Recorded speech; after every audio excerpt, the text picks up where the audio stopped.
Hapa sio maneno ya kuelezwa, hapa ni kuona, na tumeona na tunaendelea kuona. Kwa hivyo next time abia gavana akuja mwenye.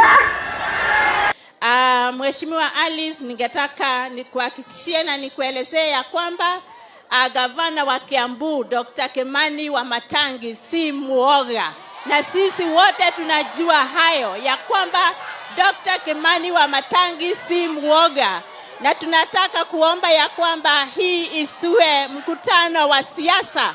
Huu ni mkutano wa development. Stadium is a 10,000 capacity stadium. Ndio inatengezwa hapa Kiambu kwa gharama ya national government ya 850 million Kenya shillings. Na ningependa kusema ya kwamba kazi ya wanajeshi ya KDF ni kusupport the Ministry of Sports.